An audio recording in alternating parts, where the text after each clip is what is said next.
For macroeconomics, macro as the word shows that when we study the economy at large, so it becomes a macroeconomics. It covers some topics like GDP, gross domestic product, business cycle, aggregate demand and supply, inflation, unemployment, demand, management through fiscal policy and creation of money with monetary policy. This is we are going to discuss now. First of all, what is GDP? Gross domestic product, number of goods and services produced in a country in 1 year, that will be your GDP. If your GDP is higher, means you have a very better demand and supply pattern. You have more production, so more production is having more jobs and people have more income, so standard of living is better. That's why if you compare the countries, GDP is the first indicator to go for. So this is GDP, says gross domestic product is the principal measure of a national economic performance, right?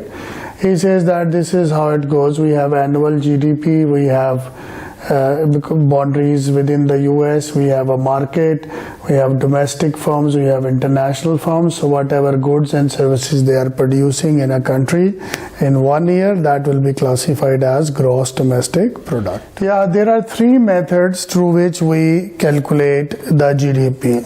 One method is income method. For example, if I take your income, my income, income of the town, income of the city, and then the province, and then the whole country, if we add, this will become a national income. Other way around, economics assume that what we earn, we spend. So if I take your expenditures, my expenditure, your expenditure, expenditure of the town, city and all the people in the country, that will also consider to be a national income. And the third method is production method, which he says production methods calculate GDP by estimating the gross value added within the country. Expenditure approach, how it works. We have government spends on several things. They are making schools, they are making parks, airport, dams, electricity, others. So government spend in consumption, they do investment, there are some government spendings, and then there are net exports.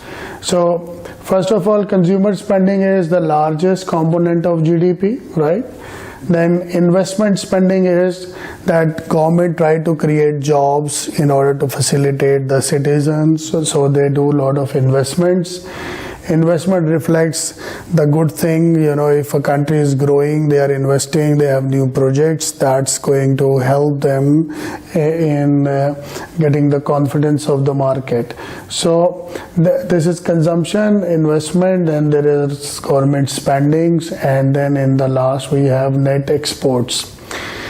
Government's components of total spending consist of goods and services consumed by government in providing public goods and services.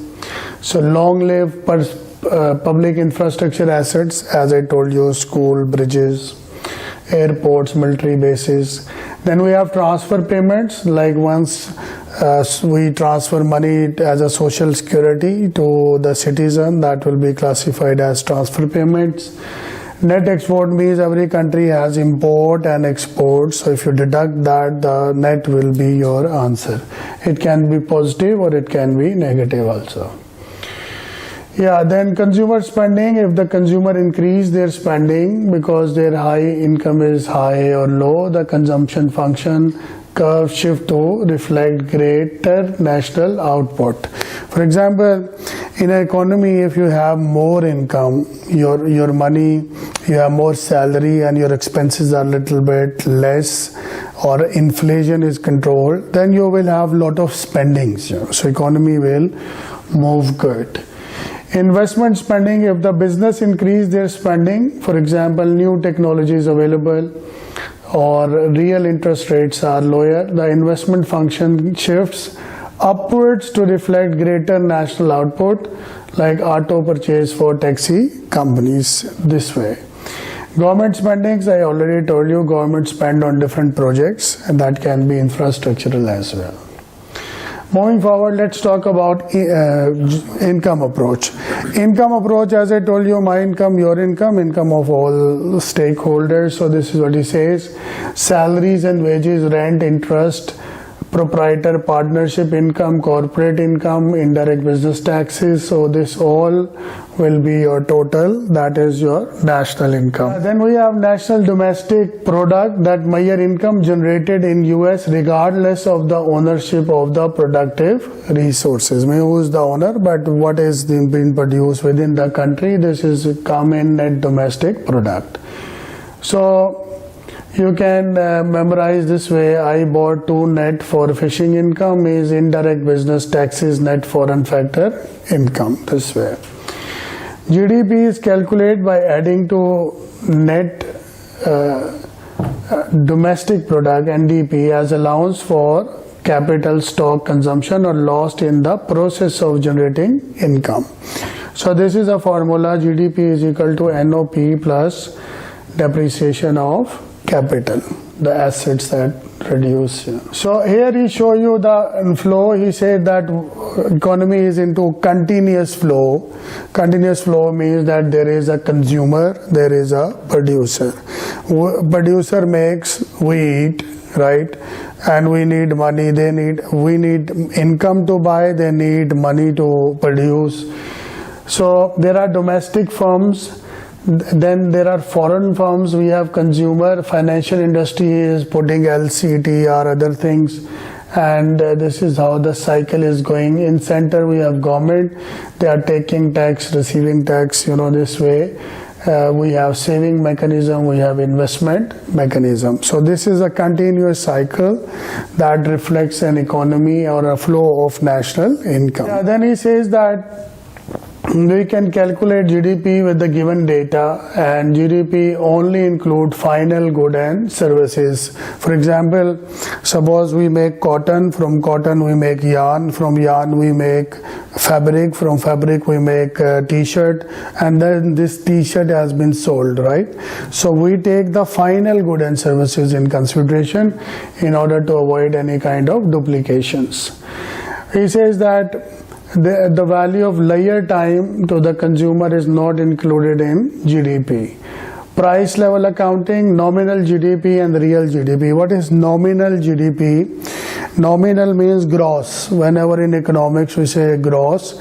Real means the GDP with effect of inflation. For example, if your salary increased 2% but your rent increased 5%, so the real increase is very negative for you, right? So we don't see only the GDP is increasing, we see what is the effect in terms of real GDP. Moving forward, we have business cycles, how they operate. See, every business has a recession, then they go in the recovery, then they go on the boom, and then they have a recession. It can, previously it was 15-20 years, now you can see like every 7-8 years there is economic boom because of globalization, information flow. If America get crisis, then it comes in London, Europe, Middle East and Far East, so it becomes really quick than the previous times. When you are at peak, economy is very good, employment level is very high, GDP is at the top. In the recession, it is opposite, employment level is down and gross domestic product of the country is also down. Possible causes of recession, there would be a lot of causes when you get in recession, maybe a bad administration, then people confidence, demographics, social environment, technological issues, political factors. These all are the factors that can bring a recession to your country. So you have to play very smart to handle your recession. How we see there is a recession, there are leading economics indicator and there are lagging economic indicators. One is financial indicator and one is non-financial indicator.